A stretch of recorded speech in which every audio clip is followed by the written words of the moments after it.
When I went to live with my son, I didn't tell him a thing about the $27 million I inherited from my husband.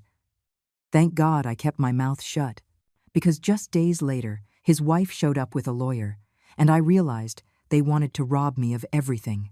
But what they didn't know was that this old woman had lived far too long to be fooled by two shameless vultures who thought they could take advantage of me. It all began when they kicked me out of my own house. Yes, you heard that right. After 40 years of living in that home, after raising my children there, after caring for my husband until his last breath, my son Daniel and his wife Chloe arrived with fake smiles and told me it was for my own good to move in with them. That a 65-year-old woman shouldn't live alone. That they wanted to take care of me in my golden years. Liars. What they wanted was to have me under their roof so they could manipulate me better. But me, playing the part of the foolish old woman they thought I was, I said yes. I even thanked them. I told them they were so good to me. Because you see, when you get to my age, you learn that sometimes it's better to let them think you're clueless. It's better that they see you as a poor, confused old lady who doesn't understand a thing about what's happening around her. But the truth is, I understood everything. I understood why Chloe was so insistent that I come live with them right after my husband's funeral. I understood why they had suddenly become so affectionate towards me. I understood why Daniel, who barely visited once a month when his father was alive, now showed up every day, worried about my well-being. What they didn't understand was that I had changed. That my husband's death had not only left me a widow, but it had also left me with something else. Something neither of them could have ever imagined. Because my husband, that quiet man who worked at an import-export business, had kept a secret for all these years. A $27 million secret that only I knew about now. When the lawyer called me 3 weeks after the funeral, I thought it was a prank. "Mrs. Eleanor," he said over the phone, "your husband left very specific instructions. There is a Swiss bank account that only you can access. The documents are in a safe deposit box that opens only with your fingerprint." At first, I didn't believe him. How was it possible that my husband had so much money hidden away? How could he have never said a word?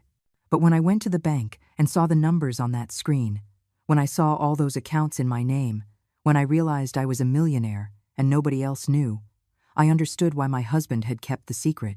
I understood that he was protecting me, that he knew if the family found out, they would see me as a prize to be won instead of a person. And he was right. Because as soon as I moved in with Daniel and Chloe, they began to show their true colors. Chloe, with her flashy red dresses and her always perfect nails, started talking to me as if I were a little girl. "Eleanor, don't you worry about money. We'll take care of everything," she'd say while rummaging through my purse looking for my checkbook. "Eleanor, you don't need to handle these complicated things anymore. Just leave it to us." Daniel was no better. My own son, the child I had carried in my womb for 9 months, whom I had raised with so much love, now spoke to me as if I were a burden. "Mom, you have to understand that things have changed. Dad isn't here to take care of you anymore. Now it's Chloe and me who have to look after you." As if I were a piece of furniture to be stored in the attic. But I let them believe I was confused. I let them believe I didn't understand what was happening. I played the part of the absent-minded old woman who didn't even know how to use a smartphone. I pretended I couldn't remember where I'd put my important papers. I acted as if I needed help to understand the most basic things. Because while they thought they were playing me for a fool, I was watching. I was learning. I was preparing myself for what I knew was coming. And what was coming was much worse than I had imagined. The first week living with them was like being in a badly acted play. Chloe would get up every morning and get ready as if she were going to a party, with her bright green dresses and her high heels that clicked through the house like gunshots. She would put on her makeup in front of the dining room mirror while I ate breakfast, talking to me as if I were deaf. "Eleanor, dear, today we're going to the bank to sort out some little papers for your account, okay? It's boring stuff, but necessary." I would nod with my confused old lady face, but inside, I was taking mental notes of every word, every gesture, every lie that came out of her red-painted mouth. Because Chloe didn't know that I had been married to a businessman for 40 years. She didn't know I had seen thousands of contracts, that I had been present at dinners where multi-million-dollar deals were closed, that I had learned to spot a con artist from a mile away. Daniel was more subtle, but no less obvious. My son had inherited his father's caution, but not his intelligence. He would approach me with that fake smile he had perfected since childhood whenever he wanted something. "Mom, do you remember where Dad kept the important documents? Chloe and I want to help you get everything organized, but we need to know what papers you have." As if I were foolish enough not to understand they were looking for my assets. The problem was, they didn't know I had nothing to organize. My official assets were a savings account with $12,000 and the house where I had lived for 40 years. That was all that appeared on any documents they could find. The $27 million were so well hidden that not even the best private investigator could have found them without the keys that only I possessed. But they didn't know that, and I had no intention of telling them, because every day that passed, every conversation I had with them, every glance they exchanged when they thought I wasn't looking, confirmed that I had made the right decision. These two snakes didn't deserve a single cent of what my husband had worked so hard to build. The second week was when they started to apply pressure. Chloe came into my room early one morning, without knocking, carrying a breakfast tray and that smile I had grown to hate. "Eleanor, my love, I brought you your favorite breakfast." It was not my favorite breakfast. It was watery oatmeal with mushy fruit. But I smiled and thanked her as if she had brought me a feast. "You know, Eleanor," she said, sitting on my bed without permission, "Daniel and I have been thinking about your future. A woman your age needs security. She needs to know that someone will take care of her when she can no longer care for herself." Her eyes shone with a greed that made me sick to my stomach. "We spoke with a lawyer friend of ours, Mr. Price, and he says it would be a very good idea for you to make a will. You know, just to get everything in order." There it was, the opening move. The first play in the chess game they thought they were playing with me.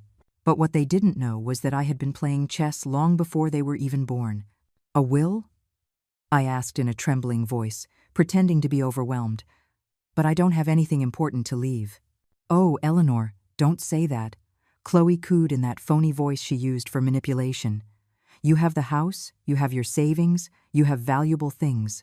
It's important that everything is legal, that someone responsible takes care of your things when you're no longer here. Someone responsible." As if she and Daniel were the definition of responsibility. That afternoon, when they thought I was taking a nap, I heard them talking in the kitchen. Their voices carried clearly to my room, and every word was like a nail in the coffin of my trust for them. "It has to be soon," Chloe was saying. "We can't wait for her to die of natural causes. We need her to sign those papers before someone else gets involved." "What if she doesn't want to sign?" Daniel asked with that scared little boy voice he'd had his whole life. "We can't force her." "Of course we can," Chloe replied with a coldness that chilled my blood. "Your mother is old. She's confused. She's vulnerable. The lawyer, Price, knows how to handle these cases. He can certify that she isn't in a condition to make her own decisions, that she needs a legal guardian." "And who would be the guardian?" Daniel asked. "Us, obviously," Chloe shot back as if it were the most natural thing in the world. "We're her family. We're the only ones who care about her. And once we're her legal guardians, we can do whatever we want with her assets." There was the entire plan. They wanted to have me declared mentally incompetent so they could steal everything they thought I had. They wanted to use my age and my supposed confusion to get their hands on my house, my savings, everything that was mine. They didn't know that what I really had was far more than they could have imagined in their wildest dreams. But they also knew that what they were planning was cruel. It was heartless. It was exactly the kind of abuse that thousands of seniors suffer every day at the hands of their own families.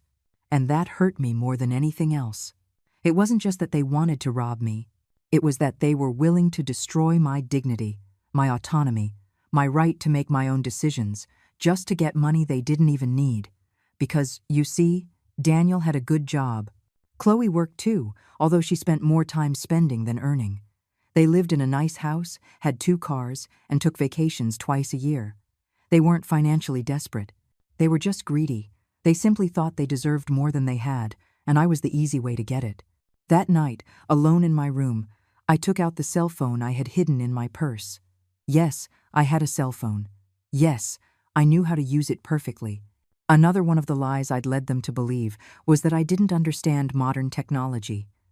But the truth was, my husband had taught me how to use all these things years before he died. Eleanor, he had told me, the world is changing. You have to learn how to navigate it if you want to survive.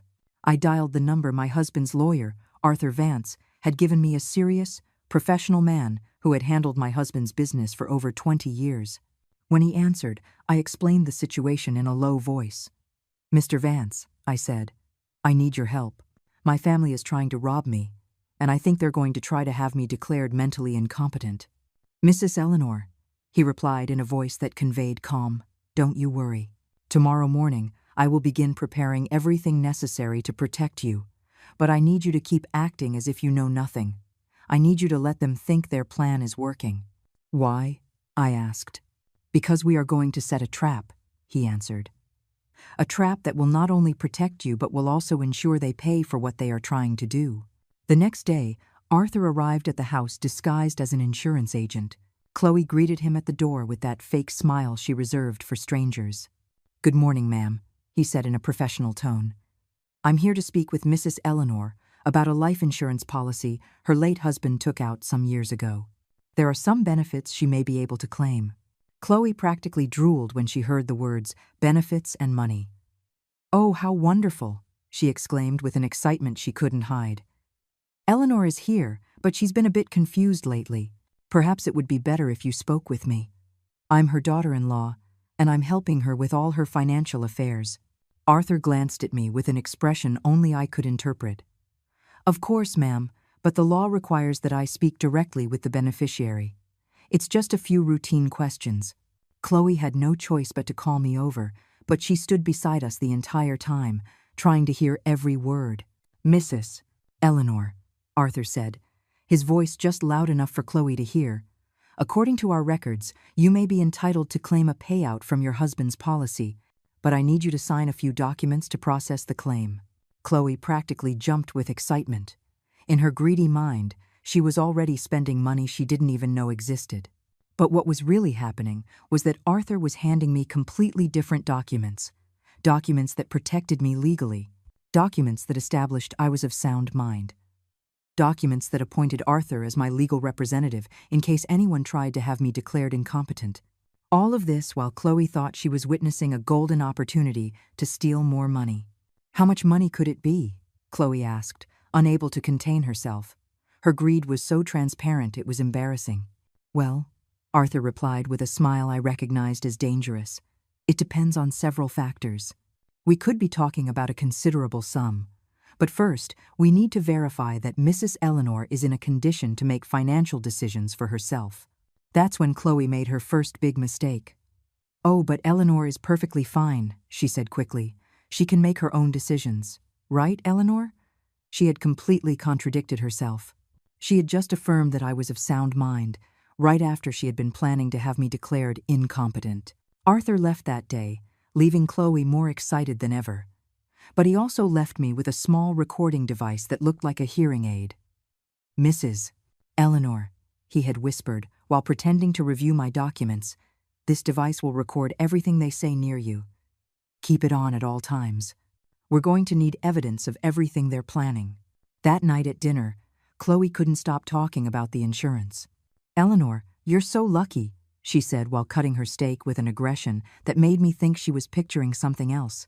"Your husband really cared for you. Although, of course, managing so much money can be complicated for a person your age. Maybe we should help you with that, too." Daniel nodded like the puppet he was. "Mom, Chloe's right. We can help you invest that money, make sure it's well taken care of." As if either of them knew a thing about investing. As if either of them had worked an honest day in their lives. "I don't know," I replied in my most fragile voice. "It's a lot of money. I'm not sure I can handle it alone." Of course, that was a lie. I had managed our household finances for 40 years. I had helped my husband with his business. I knew more about money than these two good-for-nothings combined. "Exactly," Chloe said triumphantly. "That's why you need our help. That's why you need someone responsible to take care of these things for you." There was that word again. Responsible. As if robbing an old woman was the height of responsibility. But what truly bothered me wasn't just their plan. It was the way they talked to me. It was the way they treated me like a little girl who didn't understand anything. It was the way they had decided that my life, my money, my decisions